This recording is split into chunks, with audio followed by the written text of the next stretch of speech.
And Andrew, big economic numbers out today, and on the face of it, pretty positive number out today. I would have thought so, but not if you listen to Jim Chalmers. So some good early economic news for the government, although the Treasurer is painting it all as bad news, as the government seeks to make sure that anything that is going wrong is pinned squarely on the former government.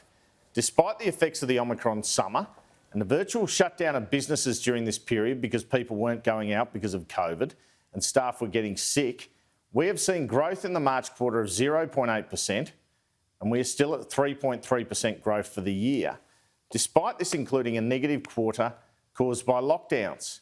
Big sustained rises in interest rates are expected, however, which will challenge this story over the next 12 months.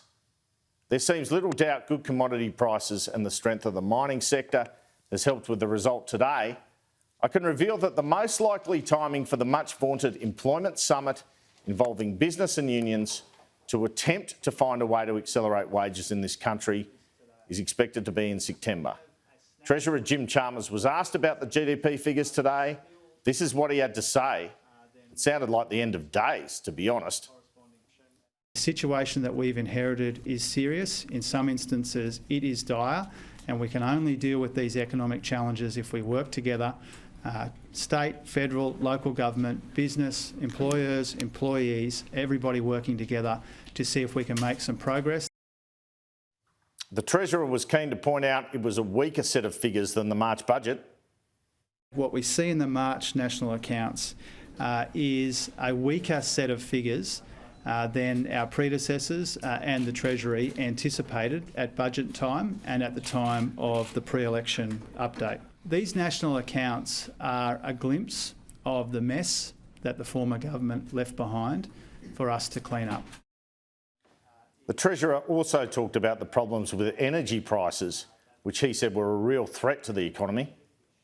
If you think about what's happened in our economy since the end of March, inflation is higher, we've had an interest rate hike, petrol prices are up 12% since the end of April, wholesale electricity prices are up 237% since the end of March, gas more than 300% higher than the average of the last couple of years.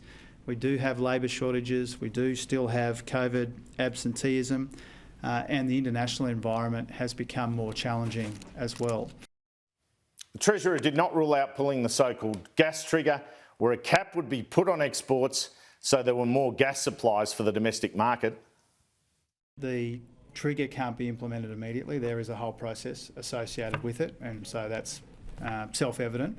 In terms of the resource companies, we've had general conversations with the resource companies, but not about that specifically. And really, I just don't want to preempt a conversation with other ministers and with other interested parties, including the regulators. You know, I'm not proposing to go down that path here today. I'm just trying to be very careful not to preempt any conversations that might happen from here.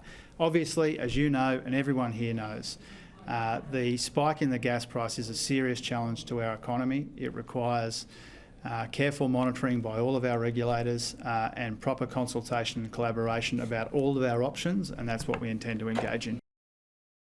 And when it comes to the economy, the respected economist Warren Hogan, who will be on the program later, did have some optimistic views on all this yesterday on Business Now with Ross Greenwood. He said despite the inflationary pressures being likely to cause interest rate rises, he believed Australia could avoid recession next year and the economy was more resilient than people thought. Well, it's doing very well. We're going to get growth of near 1% in the quarter. Annual rate will be around 3%, and that's the new normal. So no recession? Definitely no recession. No recession this year. And I think, you know, looking into 2023, I think a lot of people are going to be surprised by the resilience of the economy. And these numbers highlight the point. Good, strong consumer demand.